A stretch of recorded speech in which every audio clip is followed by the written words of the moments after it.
You're listening to the Fierce Fatty Podcast. I'm Victoria Welsby, TEDx speaker, best-selling author, and fat activist.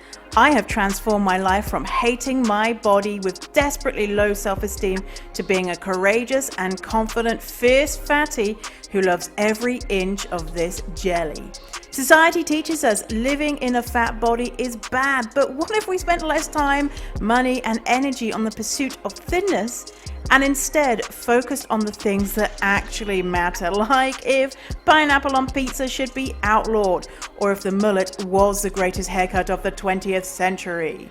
So, how do you stop negative beliefs about your fat body controlling your life? It's the Fierce Fatty Podcast. Let's begin.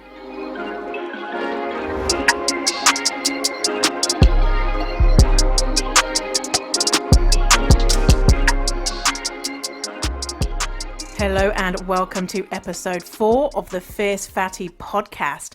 I'm your host, Victoria Welsby, and in this episode we are talking about the fears that we have about stopping dieting and loving our fat body. So there's 3 main fears. We're going to go over those today, and I'm going to help you reframe them so that you can let them go, because guess what? These 3 fears we're going to be talking about are total bullshit. They are bullshit. So this is the 4th episode of the Fierce Fatty Podcast, and I released the first 3 on one day, the day that we launched, and the feedback has been incredible. Thank you all so much for tuning in, for leaving a review, for your support. I know this podcast is a long time in the coming. I have been talking about doing it for probably a year now, and it's not like me to procrastinate, but I was I got in my head about it, and I was saying, you've got nothing to say, Victoria, even though for the last 18 months I've been doing a weekly video, so clearly I have got something to say. And I was saying it's not going to be interesting enough or unique enough, and I was just listening to my inner critic, and I didn't even realize that that's what I was doing. And then one day I was like, oh, for God's sake, come on, Victoria, you don't do this, you don't listen to your inner critic. And so the response has been incredible. I really, really appreciate it. And I really want to reward the people who take the time to write a review. And so if you write a review on iTunes, or rather Apple Podcasts or Stitcher, and you write the review, you screenshot it before you submit it, because once you submit it, it goes off into some black hole and then it will reappear, a few days, weeks, months, years down the line. So take a screenshot and email me at victoria@fiercefatty.com, and I am going to send you a copy of my best-selling book. And you're going to get a ebook version and also an audio version. So if you like listening to it, I got you covered. If you're a reader, got you covered there. So the book is called Fierce Fatty. Love your body and live like the queen you already are. So that is a bestseller. It was bestseller in also on Amazon. You have different categories. It was bestseller in like diet and weight loss. I was like, yes, bitch. I'm getting all those people who were thinking about dieting and taking them across to the evil side of body positivity and fat positivity. So that's pretty cool. So do that. And also, if you're listening and you share on social media that you're listening and that you're loving what you're hearing, or whatever you want to say about it, and tag me, make sure you have a public profile so I can see the tag, I will enter you to win one of 5 Fierce Fatty mugs. They're pretty badass. I have one myself. It's you can't buy them anywhere, so I have 5 to give away. Tag me on social media saying that you're listening to the Fierce Fatty Podcast, and I will enter you to win one of those mugs. But every single person who leaves a review, you will get a copy of my book. You just need to email me with the screenshot of your review, and I'll just send it to you. No strings attached, right? Magical. Okay, so in this episode, we are going to be talking about the three biggest fears we have about stopping dieting and loving our fat bodies and how to get over them. So if you have these fears, you are 100% normal. It's so normal to have these fears. So if you have these fears that I'm going to be talking about, and there's lots of fears, but these are the three main ones that I see time and time again, and it stops people from taking action and from really embracing their fat bodies. Then, it's normal. Don't stress about it. Just recognize that you have them, and let's go through them today, and I'll break them down and show you how these ideas might be problematic, understand where they're coming from, etc., etc., etc. Also, I have made a resource to go along with this episode. So go to the episode webpage, which is fiercefatty.com/004, because it's episode 4 again, fiercefatty.com/004. And there's going to be a link there for you to download the Fuck Fear Action Guide. And this will help you go through everything that we're going through in the episode today. Follow along, and I have some exercises in there for you too, so you can have maximum impact from our time together today.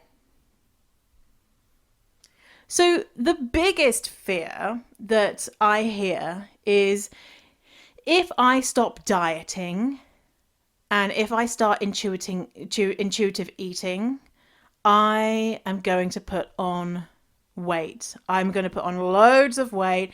I'm going to become even fatter, and it's going to be terrible. So a lot of people say, well, if I stop dieting and controlling what I eat, I'm just going to eat forever.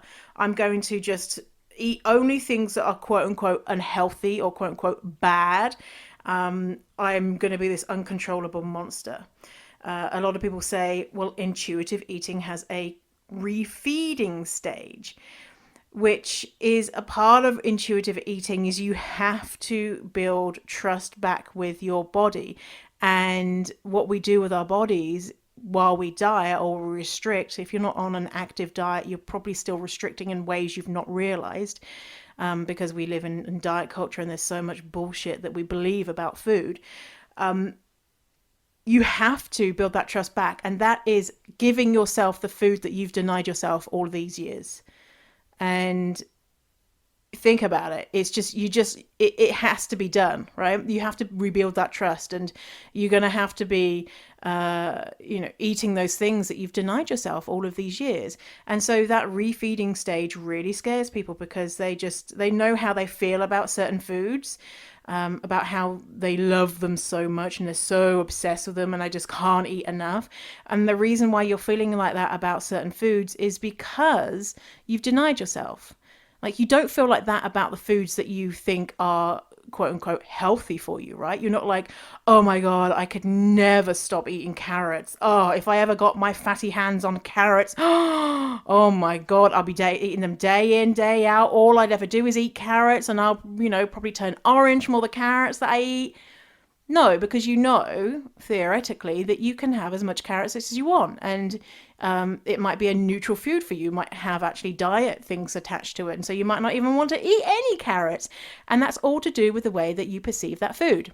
And so by allowing yourself that food, then you're taking that power out of it. Anyway, side tangent about what refeeding is in the intuitive eating model, in case you didn't know what that was. A lot of people think that if you are not monitoring what you eat, then you're going to just explode into a really, really, really big person. These are the fears, and you're going to be out of control. And so that control and that monitoring, people can be really worried about letting that go. And a lot of people think, well, I've already put on weight and I haven't truly already, let go of dieting, and I'm still monitoring, and I'm still, not really going for it. And I've already put on weight. So if I really do properly go for it, then I'm just going to get really, really big. And people are worried that they can't deal with being bigger. Like their life is hard now and they hate their body now. So what happens if they get bigger? Then life is going to be, exponentially worse, and they're going to hate themselves more for every pound heavier that they are. And another big thing is that people, we all are, so concerned about what others think of us. And, what if I have gone from straight size to being a fat person? Or what if I'm fat and I've gone to even, I've got turned from a medium fat to a super fat? What are people going to think of me? What if I see an old colleague on the street? What if Aunt Pam posts a picture of me on Facebook where I'm not looking my best and people are like, oh my God, did you see them? Did you see how fat they got? Oh God, she's been at the chocolate bars, hasn't she? So these are all the fears associated around being putting on weight. Totally legitimate fear. Okay, so if you have that fear, it's normal. Don't feel bad. But we don't want to have that fear because it's based in fat phobia. So fat phobia, the fear of fat, being fat people, the dislike of fatness, fat people. And you're buying into a system that discriminates against you. It discriminates, marginalizes fat bodies. So if you believe it's okay for other people to be fat, but for you, not so much. I'm just not beautiful if I'm fat. Other people can be beautiful, but not me. It's still fat phobia. It's internalized fat phobia if you're living in a bigger body. And so this fear is also based in the idea that your body is this monster that without your control is just going to turn into something horrifying, right? And that's not based in reality. The reality is we have very little control over our bodies and what they do and how much we weigh. And your perceived control over your body is perceived. Yes, if you change the way that you eat, going from eating, hardly any food and being really restrictive, and you allow yourself more food, things might change in your body, but they might not. We just don't know. You might weigh more, you might weigh the same, you might weigh less. We can't predict that. But that fear of, I don't want to try because what if I get fat, is really holding you back, and it's keeping you buying into diet culture, into fat phobia, buying into that we should keep fat people marginalized because it's such a terrible thing for you to be fat. Right? If you really truly believe that fat bodies deserve love and respect, you would include yourself in that.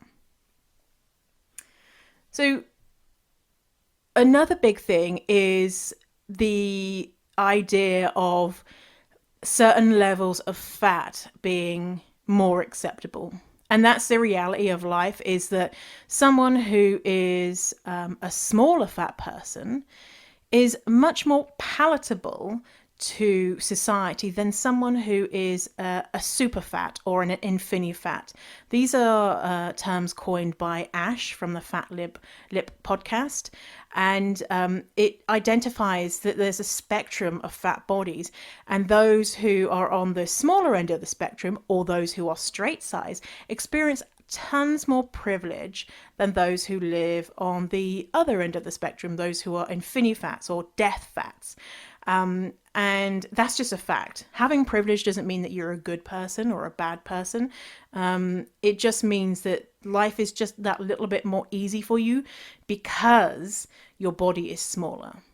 And it doesn't mean that your life's easy in general. Like, it doesn't, having privilege doesn't mean fairy tales and rainbows and unicorns and glitter and all that type of stuff.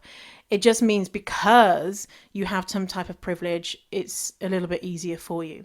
I'm going to do a whole episode on privilege to explain it better for you, but that's kind of a snapshot. And so if you are a fat person, say you're a small, medium fat, and you're scared of going into being a larger fat or a super fat or an infinity fat or a death fat, then that is more bias and prejudice that you are holding, right? So yes, if you are bigger, life is more difficult, right? There's accessibility issues. You don't get believed by your doctor as much, as you get paid less, etc., etc., etc. I'm going to do a whole episode on privilege, so we'll talk about that more. But you're buying into the idea that a bigger body is less valuable, and that's not true.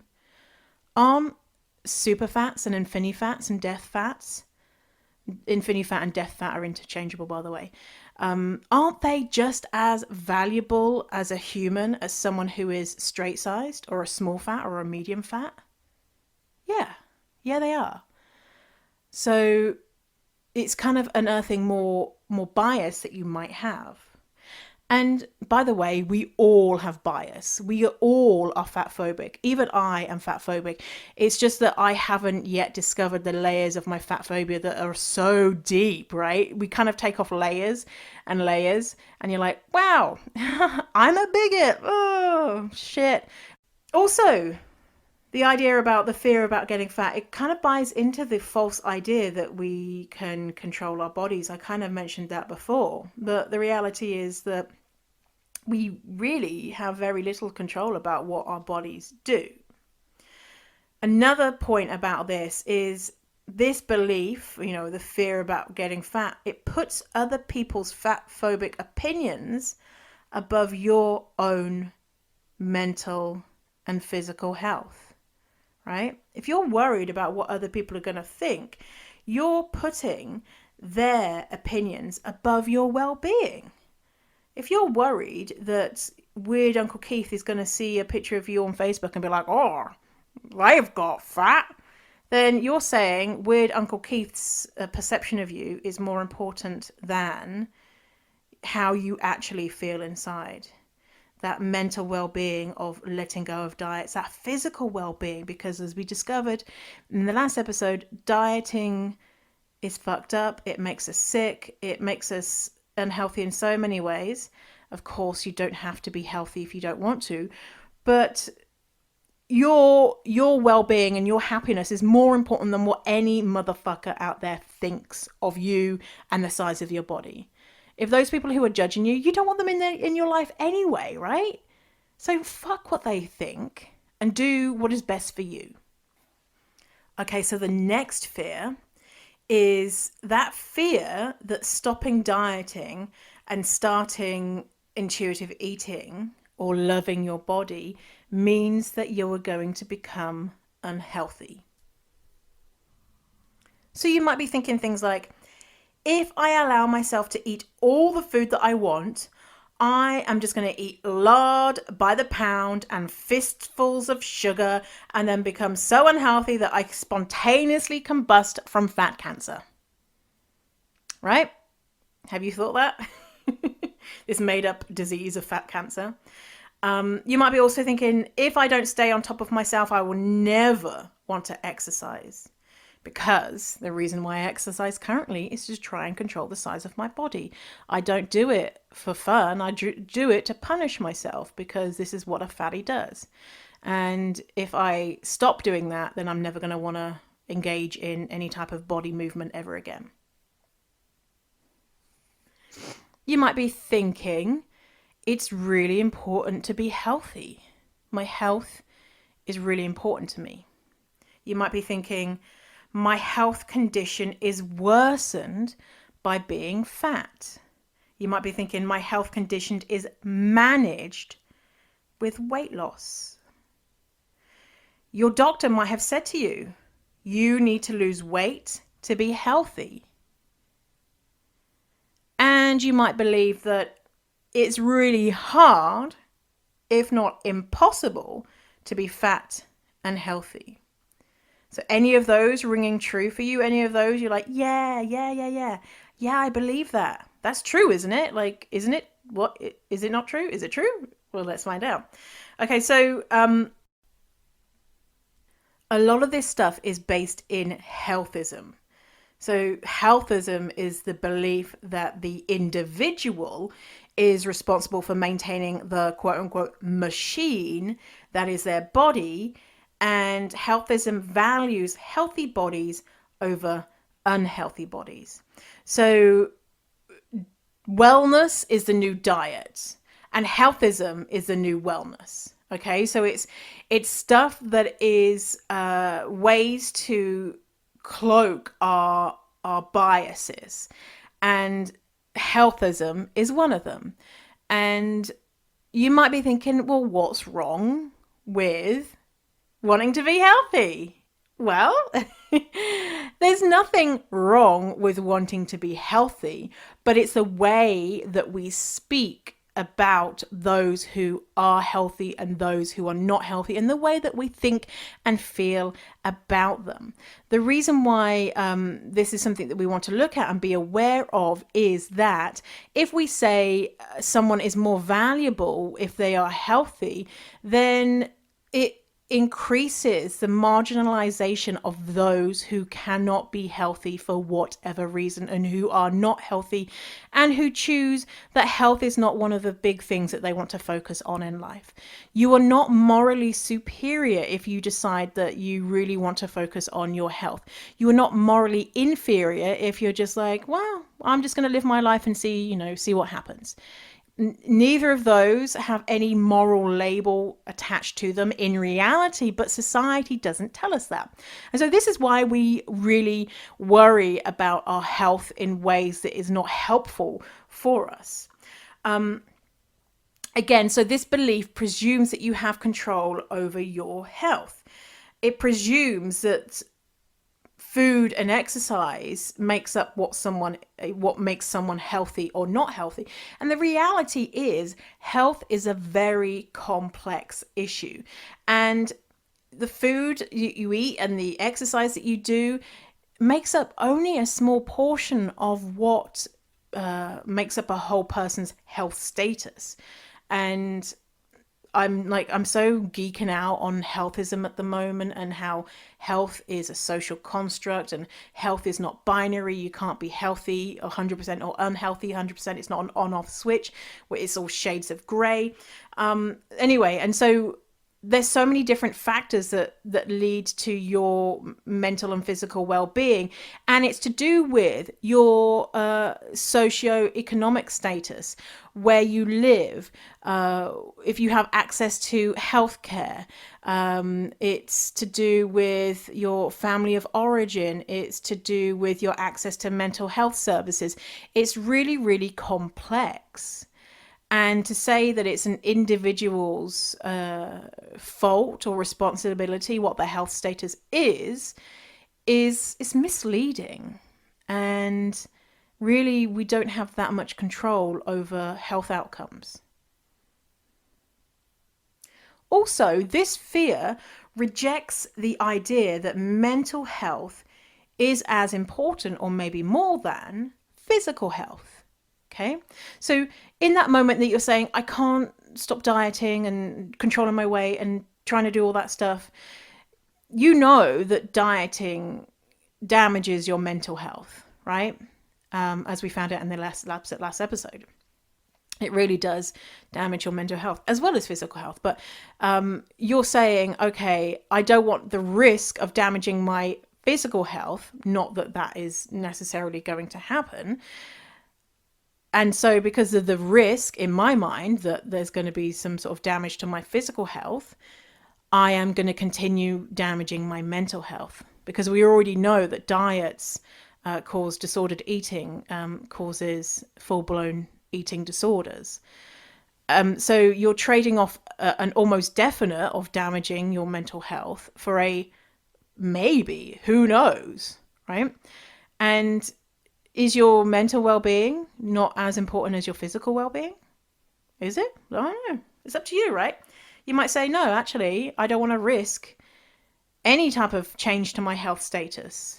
And that might be the best decision for you. Whatever you choose to do with your body is your business. Also, this buys into the idea that by being fatter, you will be more unhealthy, which is total bullshit, right? A smaller body doesn't equal health status. A larger body doesn't mean you're automatically unhealthy. We have no idea about a person's health status, nor is it any of our business, by looking at the size of their body at all, right? We have no idea at all. So if you believe that having a bigger body is going to make you unhealthy, you're buying into that lie, into that bullshit that we can presume someone's health status by how much adipose tissue they have on their body. And we simply can't do that. And finally, it helps you continue judging your body and others by how healthy they are, which is fucked up. And it's not going to work because you can't judge your body on how healthy you are, because, sorry to break it to you, one day you're going to die and you're going to have no health, right? So we're all hurtling towards the inevitability of death. Sorry, gloomy, I know. And so if you're getting self-esteem from being like, well, I'm really healthy, I'm fat, but I'm healthy, that's problematic in itself. But you are going to lose that health. Hopefully you're going to get older. Your mobility is going to be reduced. Hopefully you'll be very old when you die. And when you're very, very old, when you die, you're not going to be doing cartwheels, and maybe you will. I don't know. You might be 110 and doing backflips or whatever. But the reality is your health is going to change. And by judging and putting value on bodies when they are healthy means that your self-esteem and your worth is tied up with that. And therefore, it's just going to go downhill. And you're going to feel sad. So, sorry to be so cheery talking about death. But that is the reality. Okay, so the third fear that I hear a lot, and it's kind of like people's deep, dark secret because they don't want to admit this, but a lot of people fear that they are going to be unattractive or continue to be unattractive or grow more unattractive if they put on weight or they stay the same weight or they are who they are. So types of things that I hear around this is it's okay to be curvy, but not fat. It's okay to have curves in the right places, a flat stomach, big tits, fat bum. But that's not what my body is doing. I have tiny tits, big belly, flat bum. I'm round, it's not sexy. People say my spouse is probably going to confess to me that they fancied me more when I was thinner. And really, deep down, when they look at me, they're just like, oh, you're disgusting. I'm really making them unhappy by getting fatter or being fat or, because my body has changed. Or if you don't have a spouse, a lot of people say, no one wants to date me looking like this. It's just not attractive.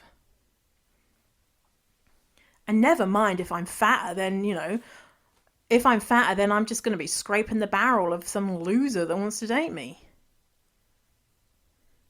A lot of people are worried that they're never going to be seen as hot or sexy by their spouse or by others, just frumpy or mumsy.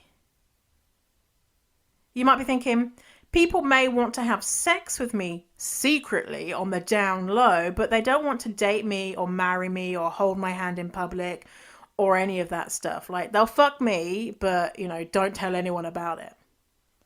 You might be thinking, I really can see the beauty in other fat people. I look at other fat people and I'm just like, wow, they're so stylish and they're cool and they're amazing and, great. But me? No. I don't look the same as what they look, I just, no, my body is gross. You might be thinking, I just look better when I'm smaller. It's just a fact. I look better. I'm more beautiful when I'm smaller. And a lot of people say, I wish that I didn't care about this stuff or value it or think about it. But I do. I worry about how romantic partners are or do perceive my body, and that's the problem for me. So if you're worried about this stuff, again, it's 100% normal, because us as humans, we want intimacy, we want love, and we want acceptance. And society has told us that fat bodies aren't acceptable. So of course you're going to be worried about this. Of course you fear this, and it runs through your mind. And no matter how much intellectually this is fucking bullshit, it's still in the back of your mind, because it's human nature to want to feel those things that a partner might be able to provide you. So let's change our thinking about this, about, fat is unattractive. My spouse is going to tell me I'm unattractive. By the way, I'll make an episode on this, but my boyfriend I was with him for 6 years, confessed to me, I find you less attractive because you've put on weight. I'll make an episode about that and what happened about that. But I survived. He's no longer my boyfriend. Not for that, but anyway. You can survive if that happens. But anyway, this belief, guess what it's based in? Fat phobia again. And twist, also sexism. Yes. Hello, patriarchy. First, it puts a massive value on appearance as an indicator of worth. And we don't want to be buying into that bullshit that appearance means that you are a more valuable human being. Society drills it into our brains every single day, or a certain way that someone can look. There's beauty in every type of body. And sometimes it's okay to just be like, what? Some people want to embrace being ugly, right? Some people just like, I'm fucking ugly and it's great. Who cares, right? All this value, placing all this value on appearance, it's just distracting us from the real issues, right? This belief says fat is unquestionably, undeniably unattractive, which is not true. There's so many fat people that we've all been like, whoo, damn, oh man, I would like to spend 10 minutes with that person. Whoo, did you see them? And they're fat. Maybe they're fat as hell, So fat is attractive, okay? It's not an empirical fat is never attractive to anyone. That's not true.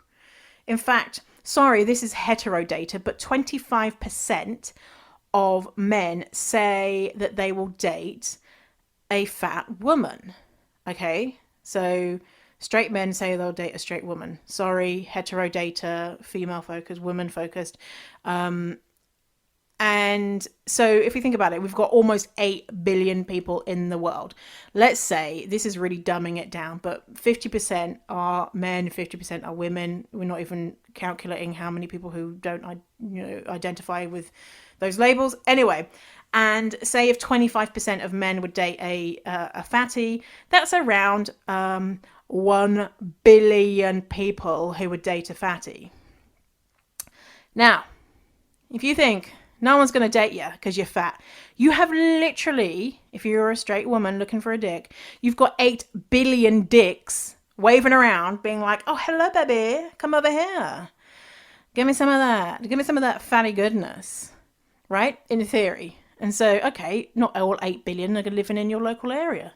But still, that's still hundreds of thousands of people who are probably close to you within an hour, or an hour's plane ride or whatever. But the reality is, you're like, no one wants to date me because I'm fat. No, bitch. It's not true. Society tells us that, right? We see that played out over and over and over again in the movies that we watch and the TV shows. Like a fat loser, you can be funny, but you're never the romantic, the apple of someone's eye and all that type of stuff. But it's not true. Fat people are getting laid. Fat people are having the most romantic, wonderful love lives. Fat people are desired. There are fat sex workers whose phones are ringing off the hook from men who society says are stereotypically attractive, who just want a slice of that fatty ass. That fear is not based in reality that no one wants to date you. Yes, less people want to date you because we live in a fatphobic society. But the way that I see it is cool. You're automatically screening out all the knobheads out there who, if you don't want to have sex with me or be with me because I'm fat, then you're missing out, baby, because I'm fucking amazing, right? So I just see it as a perfect screening tool, right? You don't like me because I'm fat? Great. See you later, loser. Imagine if you ended up with a fat phobe by accident, like if you were thin and then you started dating someone and you realize that they're a massive bigot. But fat people, we don't need to worry about that because the fat phobes don't date us. So yay for us. We're lucky. And think about it this way. Should you do what, should you not do what you want to do in life because Brad or Chad from school, from all those years back is like, oh, fat girls are gross. Oh, fat boys are gross or whatever. Are you going to let that knobhead who is, probably a massive loser be like, they're gross? Are you going to let their fatphobic beliefs infiltrate your brain and let that kind of run around your mind and play havoc with your life? No, we've moved on from that. That was like, whenever you went to school, the 1990s or 80s or whatever the year after the 90s is, 2000s. Are there people that have gone to school in the 2000s? Yeah. Oh my God. Wow. Or the 70s or 60s or whenever, right? Those types of beliefs that we hear from the boys and, girls and people at school, a lot of them stay with us, but, we've grown on for that. We're adults now. We need to just get rid of that, fucking bullshit that they spouted and that we continue to believe. So say if you really buy into that belief of that fat is not attractive. It's really not attractive. It's ugly. Fat is ugly. You're like, nah, it's ugly. Okay, so embrace that. You're ugly.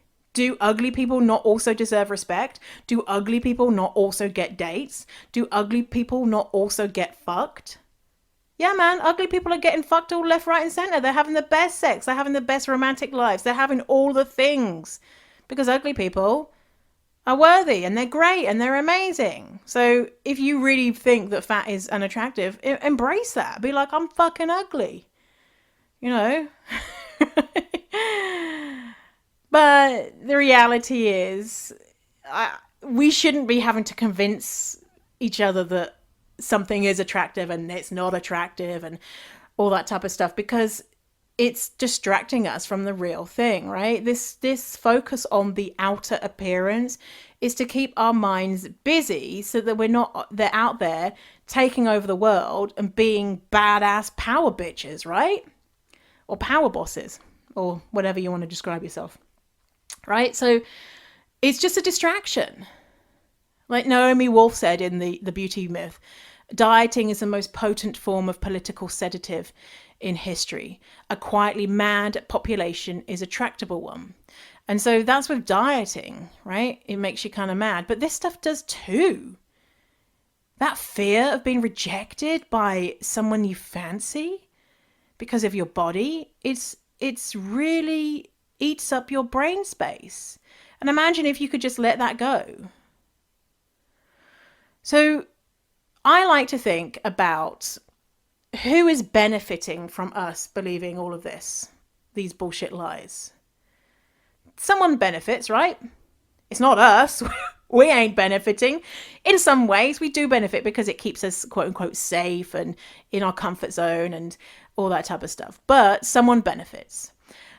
And normally the people who benefit are old, rich, white men. Who is an old, rich, white man that it would enrage you to know that your negative beliefs about your fat body is benefiting? Who would it would just, you'd be like, fuck that noise. I'm not giving him any of my brain space, any of my self-doubt, any of my criticism, because I am fucking amazing. For me, that is Donald Trump. Right?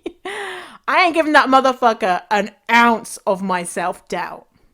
No. And he's the perfect type of guy who'd be like, ew, I don't want to fuck a fatty. Great. Thanks. Don't want to fuck you. Right?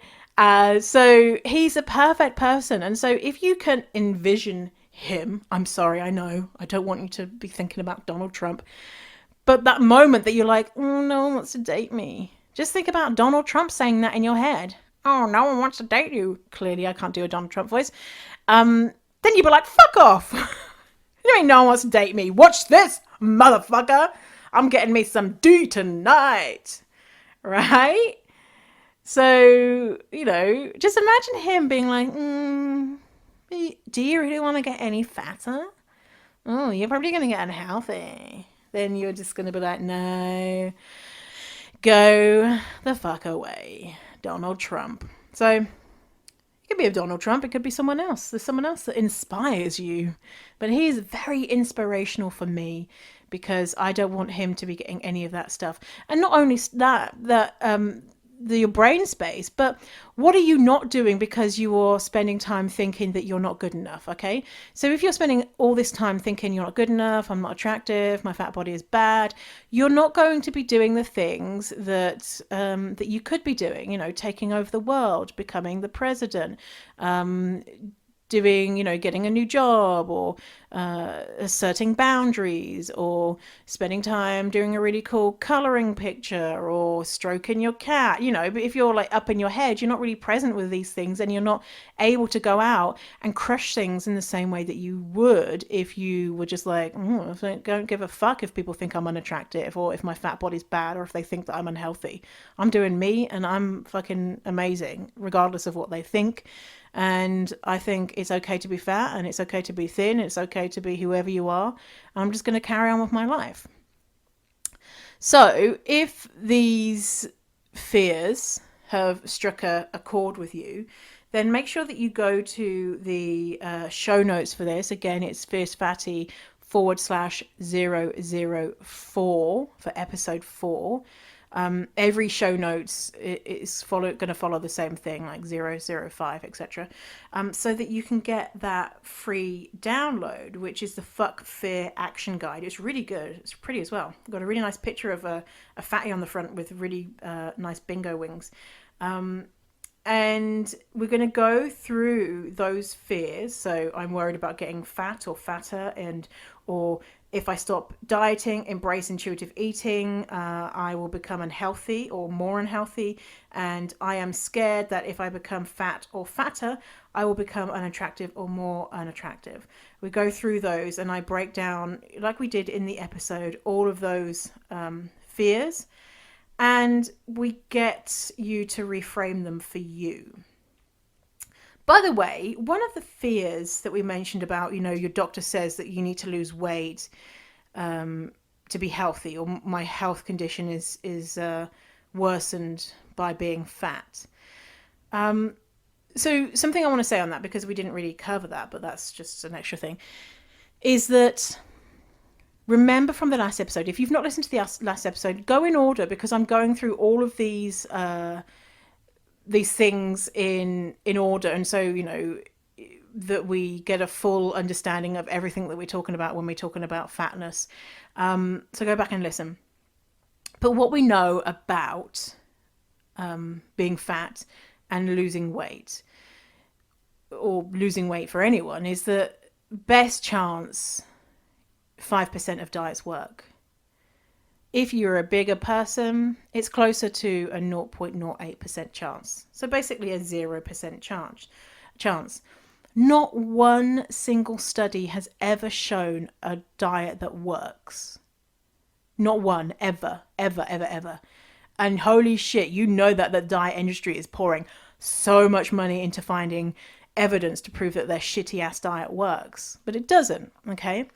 And so what we do know is that dieting makes us unwell, physically and mentally. I mentioned in the episode. And so if your doctor says your condition needs to be managed by losing weight, they are prescribing you something that has a, at best, if we're being generous, a 5% efficacy rate, right? Closer to, zero, basically. And it doesn't necessarily manage your condition, okay? So a big one, and people are like, well, but what if I have sore knees? Okay. Do thin people ever get sore knees? Yeah. Are they told to lose weight? No. The root cause is identified. The truth is, our knees can take humongous loads over years and years and years. Really big, big loads, more than a human can weigh. So telling you to lose weight is going to damage your physical and mental health, and it's not going to alleviate your knee pain. Maybe during your weight loss endeavors, maybe you're moving your body more, maybe you're strengthening your muscles, and maybe that is helping. And a lot of people think, oh, it's because I've lost weight, but it's not necessarily that, right? And so ask your doctor, what would you prescribe to someone who is small, who has this condition? Or do small people get this condition? Yes. Okay. Can you prescribe me that? Because I have a history of knowing diets are bullshit. Or you can say something else. I say to my doctor, no, I don't diet. I'm fat positive, blah, blah, blah. And prescribe me that, please. Thank you very much. So, the whole idea that you need to lose weight to manage your health conditions is bogus. It's bogus. It could be that you just need to change the way that you eat or the way that you move your body or change something. But weight loss is not sustainable and hurts us. So anyway, side note to that, because we didn't really address it in the episode. All right. So if you enjoyed this episode, then please subscribe and remember, leave that review so that you can get a copy of my book. I'm going to send you the audio and digital copy of my best-selling book. Make sure that once you leave the review, take a screenshot before you submit it and email victoria@fiercefatty.com. That's victoria@fiercefatty.com. You can leave a review on Apple Podcasts or Stitcher, or if you find anywhere else that you can leave a review, go for it. Share on social media that you are listening to this episode and tag me. Make sure your account is public so I can see, and I'm going to enter you in to win a Fierce Fatty mug. At the end of each episode, I want to share a random fact with you about me so you can get to know me a little bit better. And today's fact is that I am one of 45 cousins in my family. So I have 45 cousins and more, actually, counting. They keep growing. So I have a massive family. My mum is Irish. They love a little bit of unprotected sex. A little bit, a lot. My dad was English. So on my dad's side, I have an aunt, an uncle, and like 3 cousins. And no, four. I can't lose track. And then on my mum's side, she's one of 13. I always get this wrong because there's so many. I tell you what, because I'm in Ireland at the minute, right? Whenever it just feels like, oh, someone's coming around the house. Oh, this is your cousin. This is your aunt. This is your great-great-grandma. Which is really cool. And you're like, oh, I don't know who these people are. It's really cool. It's really nice to have a big family and feel like you're a part of some kind of big clan or something. I guess that would be an Irish word for, or maybe it's a Scottish word. My family have lived in this area in Ireland for many years. Yesterday I went to see my great granddad's grave. Yeah, great. Yeah, it was 1800s or whatever. So, and that's just down the street from where we are. So, in Donegal. So yeah, that is my fact. I am one of 50 billion. Oh, and actually, and as well, I am one of How many siblings do I have? Hang on, let me count. There was 4, 2, 3, 1 of 7. 1 of 7. And actually, of all of the siblings, there's not actually a lot of children yet. So, someone come impregnate me. Joking. I just want the D for now. Thank you very much. All right. Thanks for tuning in to episode 4 of the Fierce Fatty podcast. I really enjoyed hanging out with you today. And I'm going to see you on the flip side. Have a wonderful day, my gorgeous fatty. And I'll see you soon.